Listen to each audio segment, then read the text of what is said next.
नमस्कार, मैं आशीष गौतम आप सभी का बहुत स्वागत करता हूं अपने चैनल में।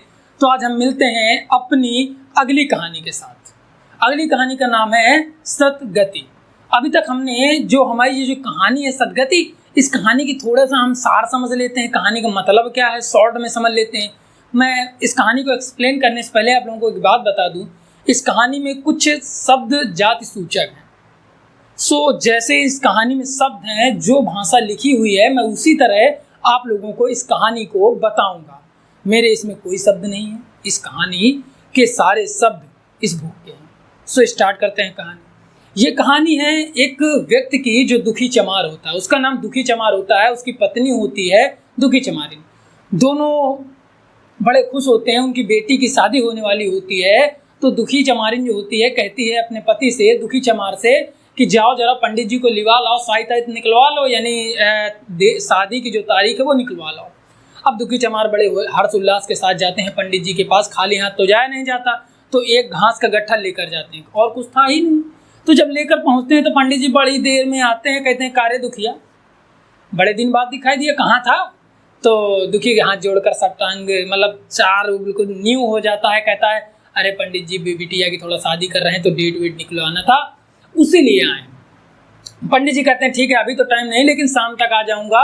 चल ये काम कर दे, झाड़ू लगा दे और लीप दे, और भूसा है थोड़ा सा उसको ढो दे और लकड़ी चीर दे।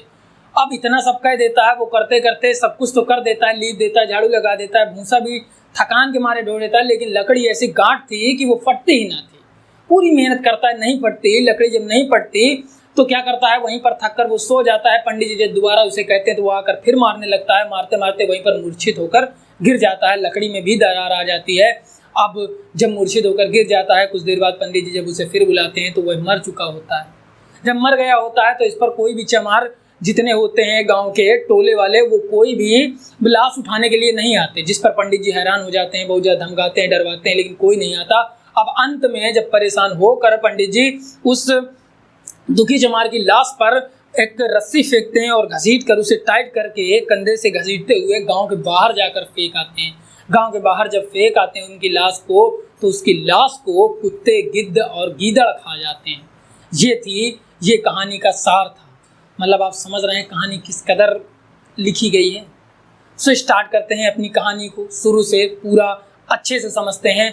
तब तक अगर आप सभी हमारे चैनल में नए हैं तो जल्दी से जल्दी सब्सक्राइब कर लीजिए, कमेंट कीजिए, शेयर भी कीजिए, ज़्यादा से ज़्यादा लोगों तक पहुंचाइए इस कहानी को। तो शुरू करते हैं। कहानी का नाम है सतगति। ये कहानी है एक व्यक्ति की जिसका नाम था दुखी चमार। दुखी चमार अपने घर में झाड़ू लगा रहा था, और जो उसकी पत्नी थी चमारिन, वो घर में लीप रही थी।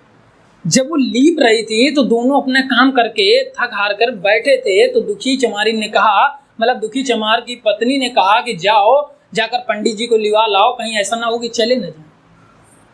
तो दुखी कहता है हाँ ठीक है, जाते हैं, रुक जाओ, पंडित जी को बुला लाएंगे, अभी जल्दी काहे की पड़ी है, जाता हूँ। जब ये उठता है, जाने के लिए तैयार होता है, तो कहता है एक खटिया निकाल लेना, पंडित जी बैठेंगे किसमें, भला हम लोग चमार हैं, हम लोग एक खटिया पे तो बैठेंगे भी नहीं। इतना सोचते हैं, दोनों विचार करते हैं। तो कहती है जो चमारिन उसकी पत्नी होती है, वो कहती है कि जाकर किसी ठकुराने से मांग लाओ ना खटिया। तो इतने में दुखी कहता है तू बात भी कभी कभी ऐसी कर देती है, दिल जलाने वाली, मैं मर जाऊं तब तो वो खटिया दे ना, और तू बैठाने के लिए ऐसे खटिया मांग रही। जा अपनी खटिया ले आ, उसे धुल दे, और आते आते वो सूख जाएगी, जा कर दे। तो वो कहती है अरे यार पंडित जी नहीं बैठेंगे, ये है वो है, हम लोग चमार हैं, नीच जात के हैं, इसलिए पंडित जी इसमें नहीं बैठेंगे। इतना सोचते हुए विचार करते हैं। तो वो कहता है अच्छा ठीक है, मैं पत्ते तोड़ लाता हूँ, वो तो पवित्र होता है, बड़ा बड़ा लोग आदमी उसमें बैठ के खाता है, पंडित जी भी बैठ जाएंगे। तो जो चमारिन होती है वो कहती है कि ठीक है, पत्तों का काम मैं बना दूंगी, तुम जाओ पंडित जी को लिवा लाओ, देर ना हो जाए। और जाते जाते सब सामान इकट्ठा कर लेना, घी, गुड़, दाल, जितनी चीज़ें लगती हैं दान दक्षिणा के लिए, सब चीज़ इकट्ठा कर लेना, शायद अच्छे विचारेंगे पंडित जी, नहीं तो कुछ बिगाड़ दिए दिक्कत हो जाएगी। कहता है ठीक है। अब दोनों विचार करते हैं, और कहता है कि कुछ एक चीज़ होती है, कहता है हाथ पांव जोड़ के ले लेना उस दुकान से, नहीं तो पंडित जी गुस्सा हो जाएंगे।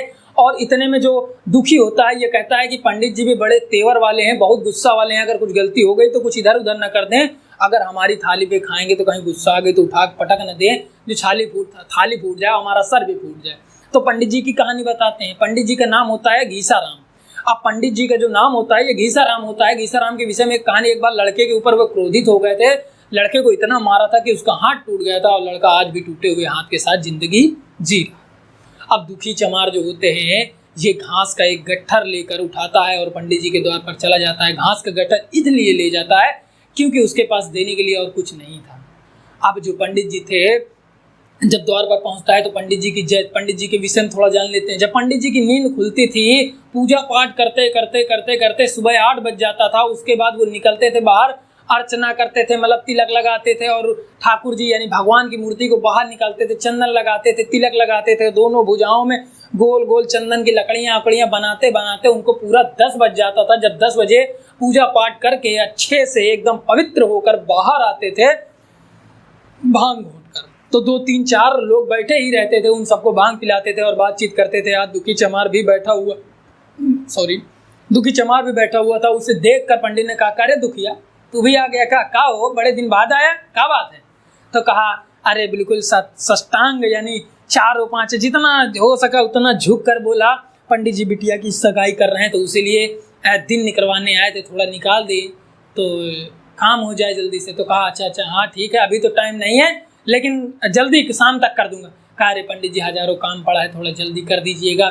तो कहता अच्छा ठीक है शाम तक आ जाऊंगा। चल ठीक है, तेरा काम आज शाम तक कर दूंगा, लेकिन जाने से पहले एक काम कर दे, यहाँ पर थोड़ा झाड़ू लगा दे और चौरी पे लीप दे, यानी जहाँ बैठक होती है वहाँ पर लीप दे, और बकरी में यानी जहाँ पे भूसा जमा होता है उसको बकरी बोला है, वहाँ पर बहुत सा 4 झाल यानी बड़ी बड़ी जो आती हैं उसमें भूसा रखा हुआ है, उसको उठाकर दूसरी जगह रख दे और ये लकड़ी है इसको चीर दे।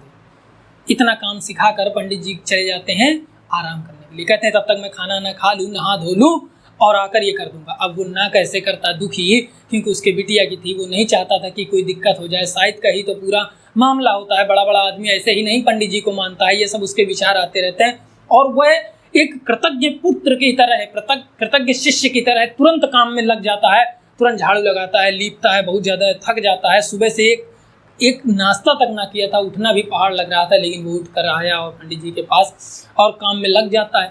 जब काम में लग जाता है तो बहुत अधिक थक जाता है, उसके बाद लकड़ी चीरने में जुट जाता है। जब लकड़ी चीरने में जुट जाता है तो वो जो लकड़ी थी गांठ अजीब सी थी जो फटने का नाम न लेती थी, जिस पर पहले ही न जाने कितने भक्तों ने अपनी जान गंवाई, यानी अब भक्त मर चुके, मतलब उस पर लग चुके थे लेकिन कोई फर्क ना था। इधर जो पंडित जी थे अब खाने पीने चले जाते हैं। जब खाने पीने चले जाते हैं तो इधर दुखी लगा रहता है, ले हप आधे घंटे मेहनत करता है, पसीने से तर हो जाता है, लेकिन लकड़ी में दरार तक ना पड़ी थी, लोहे से लोहा जैसे टकरा रहा हो। दुखी सोचता है यार इतना ज़्यादा थक गए, एक चिलम मिल जाती तो थोड़ा सा ताकत आ जाती, एनर्जी आ जाती।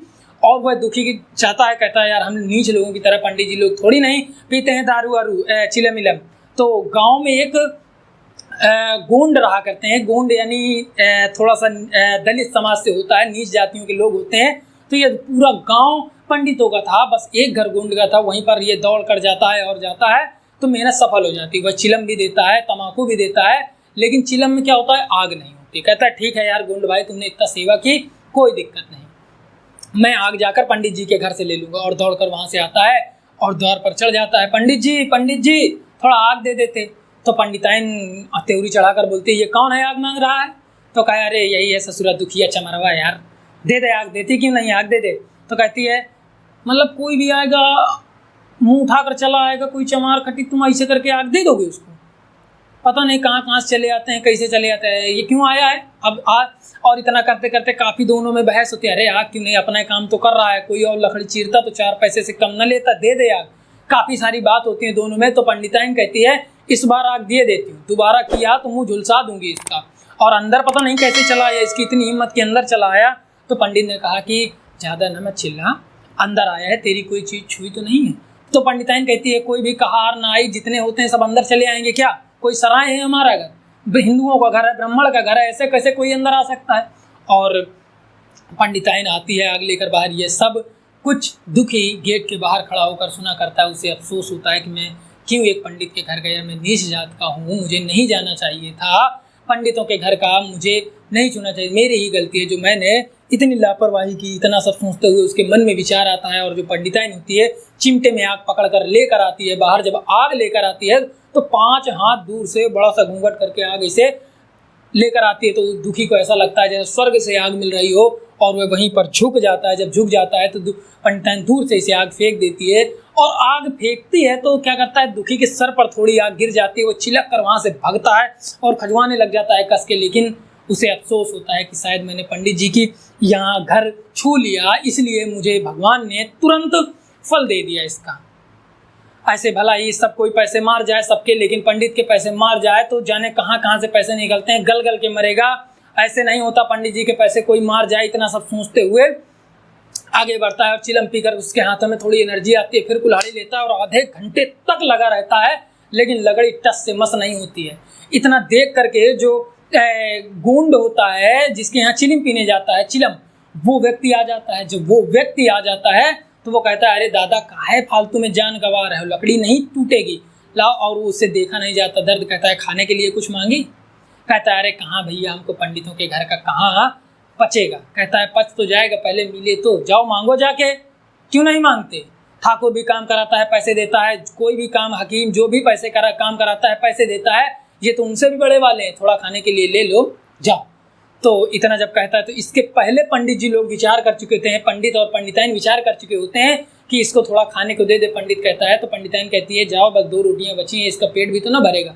तो पंडिताइन कहती है यार चमार है। पंडित कहता है यार चमार है, साले का पाव भर से कम क्या लगेगा, शेर भर से खाना कम क्या खाएगा, बड़ा भारी तो पेट है इसका, पता नहीं कितने में छकेगा, ये ऐसा कर भूसा उसा सान के दे दे साले को। दोनों विचार करते हैं इसे और काफ़ी बात करते हैं। जब इधर कहानी आती है, ये जो कहानी होती है, तो जो गोंड होता है इसको दया आती है, लेकिन वह खाना नहीं मांगने जाता, उसको थोड़ा सा झिझक टाइप होती है कि इतने बड़े लोगों के घर में कैसे मांगने जाऊँ। इतना सब होने के बाद गोंड क्या करता है, उसको दया आ जाती है, लेकिन पंडित जी अजीब है, लगता है आधे घंटे तक वह लकड़ी पे लगा रहता है, पसीने से तर हो जाता है गोंड, लेकिन लकड़ी फटने का नाम नहीं लेती। इस पर क्या होता है कि गोंड बोलता है, लो बाबा जी, बूढ़े बाबा, काहे जान दे रहे हो, लकड़ी तुमसे नहीं फटेगी, भले ही जान दे दो। और इतना करते हुए वह चला जाता है। जब चला जाता है तो जो ये बूढ़े बाबा होते हैं, दुखी चमार, ये काफ़ी देर लगा रहता है, लकड़ी नहीं फटती और थक जाता है। कुछ देर बाद कहता है कि यार जब तक नहीं फटती, चलो भूसा ही ढो देता हूँ। भूसा ढोने के लिए जाता है तो बड़े बड़े झाल नहीं ले सकता, भर नहीं सकता, तो आधा आधा करके भरता है, कौन उठाएगा, अकेले लगा रहता है, बड़ी देर तक उठाता है, काम करता रहता है। और काम जब भूसे पूरा भर देता है तो पसीने से तल हो जाता है, उसे चक्कर जैसे आने लग जाता है। सुबह से बिना खाए पिए अब 4 बजने वाले थे। जब 4 बजने वाले थे, इधर पंडित जी सो रहे थे आराम से। जब पंडित जी सो रहे थे, वह जब उनकी नींद खुलती है, कुल्ला उल्ला मुँह हाथ धोकर बाहर आते हैं। जब बाहर आकर देखते हैं तो जो दुखी चमार होता है, ये क्या करता है कि वहीं जो झौवा होता है जिससे भूसा ढो रहा था, उस पर सिर रखकर सो जाता है। इतना थक जाता है, पंडित आते हैं, करे दुखिया सो रहा है का, उठ ससुरा, एक भी काम नहीं किया, लीपे पोतने में 4 बजा दिया, ऊपर से सो रहा है, लकड़ी कौन चीरेगा। तो उठा, उसके हिम्मत न हो रही थी कि वह उठ जाए, लेकिन जैसे तैसे वह उठा और पंडित जी उसे उस्का रहे थे, मार मार 2 लकड़ी और मार, 2 और मार। वो हापा खपाक के मार रहा था, पूरी दम से मार रहा था। उसे भी विश्वास नहीं हो रहा था कि उसमें कहाँ से इतना जोश, कहाँ से इतनी ताकत आ गई। वह लगा रहता है, लकड़ी अंत में थोड़ी सी दरार देती है और वहीं पर वह मूर्छित होकर गिर जाता है। उसके हाथ से कुल्हाड़ी छूट कर गिर जाती है। पंडित जी उसे कहते हैं, अरे उठ, थोड़ा और ताकत लगा। तो वो नहीं उठता है। पंडित जी क्या करते हैं, जल्दी से जाते हैं अंदर, नहाते धोते, तिलक विलक लगाते हैं, समझ करते हैं, और चलने के लिए जब पूजा पाठ पूरा पंडा वाली ड्रेस पहनकर बाहर आते हैं तो दुखी से कहते हैं, उठ रहे, चल तोरी बिटिया की सगाई का डेट निकाल देते हैं, चल उठ उठ उठ। वो नहीं उठता है। पंडित जी हड़बड़ा जाते हैं कि लगता है मर गया क्या। अंदर जाते हैं, पंडिताइन से कहते हैं, यार पंडिताइन, लगता है ससुरा मर गया यार। पंडिताइन, अरे कैसे मर गया, क्या हुआ, अभी तो लकड़ी चीर रहा था ना। कहा हाँ यार लग रहा है मर गया, दिन भर काम किया और खाना नहीं खाया, मर गया। इतना सब जब सोचता है कि मर गया दुखी, क्या होता है कि पंडिताइन कहती है, ठीक है मर जाने दो, चमार ही तो था, मर जाने दो, जा किसी चमरौने में जाके खबर कर दो, लाश उठा ले जाए।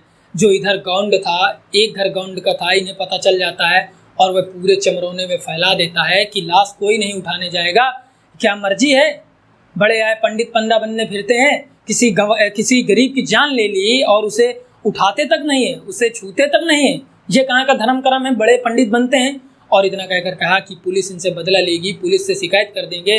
पंडित जी अब परेशान, कोई चमरौना उठाने नहीं आता था। काफ़ी औरतें रोने के लिए आती हैं, काफ़ी औरतें, बहुत सारी औरतें साथ में रोने के लिए आती हैं, कुछ समझाने के लिए आती हैं, लेकिन एक भी चमार नहीं आता है।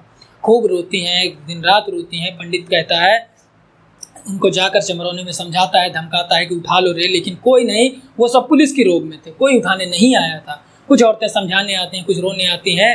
पंडिताइन कहती है इन डाइनों का गला भी नहीं भरता, कितना सब से रोते जा रही हैं, पता नहीं कैसी हैं डाइन, नहीं तो बदबू नहीं आती, चमार का रोना कितना अपशगुन होता है यार, पंडित तुम समझते नहीं हो, बताओ साला यहीं पड़ा हुआ महक रहा है, कोई उठाना नहीं। अब रो रो कर सब थक गए थे, सब उठकर चले गए थे। 2 दिन हो गए थे, लाश बदबू दे रही थी, वही कुएं के पास था, कोई उस रास्ते को छोड़ दिया था जहाँ लाश पड़ी थी, कोई उठा न सका, उस रास्ते को छोड़कर बगल से घूम कर गए। एक बूढ़ी औरत ने कहा कि ये पंडित ये लाश हटवाएगा कि कोई पानी नहीं पिएगा आज। तो पंडित जी अब परेशान, अब क्या करें, 2 दिन हो चुके थे, लाश से बदबू आने लगी थी। पंडित जी अंत में थक हार कर वो जो दुखी चमार था उसकी लाश पर दूर से फंदा फेंका, सरफूंदी वाली रस्सी जो ऐसे पकड़े घसीट दो, कस जाती है, लगाई और घसीट ली, टाइट हो गई। कढ़ीलते हुए घसीटते हुए दुखी चमार की लाश को गांव के बाहर फेंका। गांव के बाहर फेंका है दुखी चमार की लाश को कुत्तों ने, गिद्ध ने, चील ने नोच नोच कर खा डाला। और दुखी चमार, यह था पंडितों की सेवा करने का जो जन्मांतर, जो जन्मजात बिल्कुल सेवा पे तात्पर रहता था पंडितों का, यह थी सेवा का फल। पंडितों की सेवा करने का यह फल था। दुखी चमार की लाश को कुत्ते खा रहे थे। सो ये कहानी यहीं पर खत्म होती है। तब तक आप सभी को बहुत बहुत धन्यवाद। मिलता हूँ आप सभी से अपनी अगली